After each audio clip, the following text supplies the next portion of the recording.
Hello and welcome to this review. This video will focus around the 2017 release Beauty and the Beast by Disney Studios. The movie is a live-action adaptation of the 1991 release Beauty and the Beast, also released by Disney Studios, of course. Well, the fully animated movie also is an original. It is based on an old fairy tale from France, and it wasn't even the first attempt to bring it to the big screen, but the first one with a huge financial success.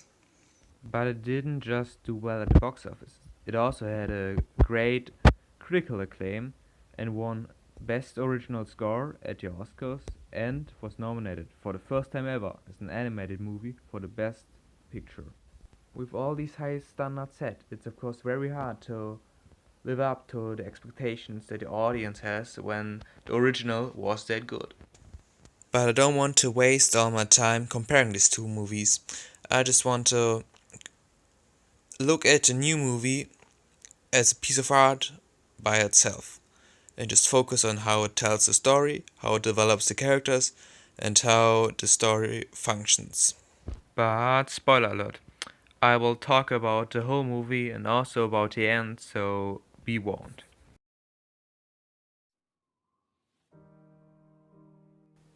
Once the movie begins, the first character we are introduced to is the Beast. We see him in his full human form and notice his arrogant and mean behavior. But then suddenly a witch appears and curses him to live in the body of a monster until he learns how to love and gets a woman to love him.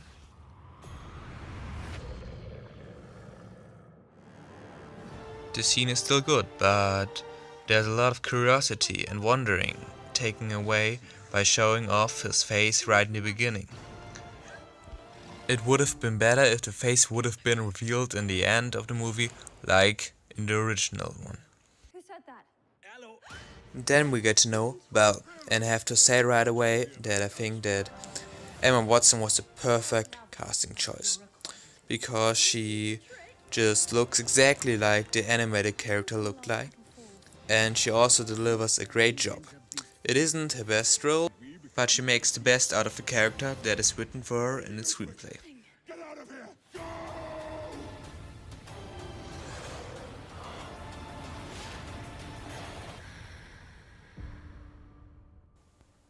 And there comes one of my greatest complaints: the screenplay.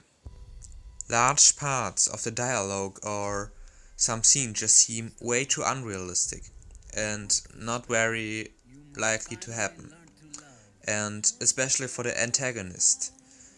There are a lot of scenes where he just convinces a crowd to be on his side, but it doesn't make any sense because this crowd was believing a whole other story the second before.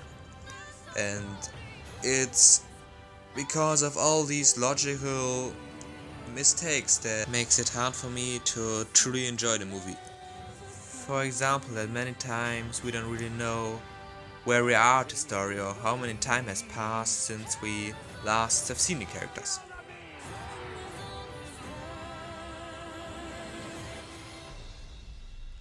Special effects. The computer animations in this movie are just amazing. Although the CGI is a little bit overused, it still really pays off. I just love the amount of detail that has been brought into the design of the Beast. It's just really surprising to me how they can make him that scary and dangerous on the one side, and on the other side make him so lovely and willing to change. It's really hard to put both of these character traits into his design.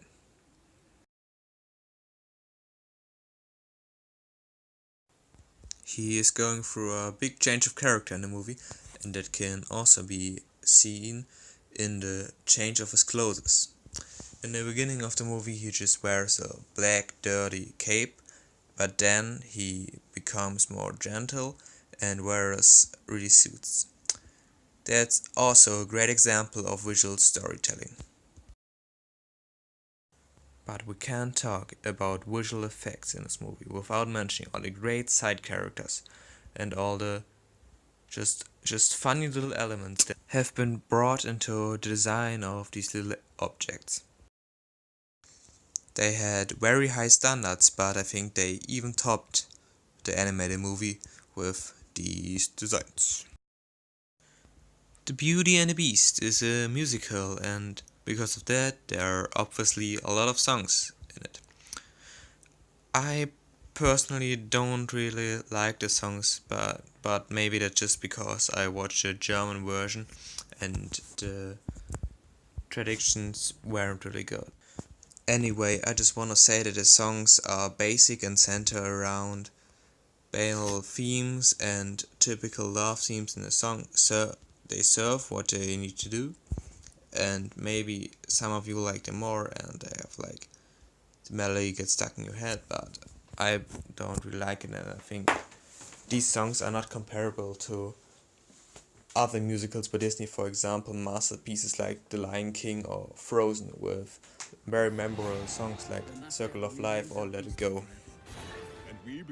Now I'll talk about my main issue of the movie. It's the cutting. Don't take me wrong, I don't say that the cutting is bad all the time and that it messes up the whole movie, and it's still a solid cut movie from a major studio in Hollywood. But they mess up the most important moments. For example, the plot point in the beginning of the movie, where the transition from Act 1 to Act 2 begins, where the father of Belle gets kidnapped by the beast. It just isn't presented very scary, and afterwards they directly cut to a green field where the white horse of him is running over, and just is such a bad transition. And we become antiques. What did you do to it? Nothing. Get out of here! In the ending, in the final climax of the movie, when Gaston and the beast have the final showdown, when Gaston shoots the beast 2 times in the back, the bridge under him just collapses. That is such a lame ending, and it isn't cut well, it's just disappointing. We'll break this. Beauty and the Beast from 2017 is a good movie but has strong weaknesses in pacing and editing. It joins the many reboots and remakes that are currently made by Hollywood, and therefore lacks in creativity, originality, and charm. But it has strong CGI and mostly believable and strong characters that you get stuck with and really care for in the end. And that's the reason why I give Beauty and the Beast 62%. I hope you like my video, and if so, Join my journey and subscribe.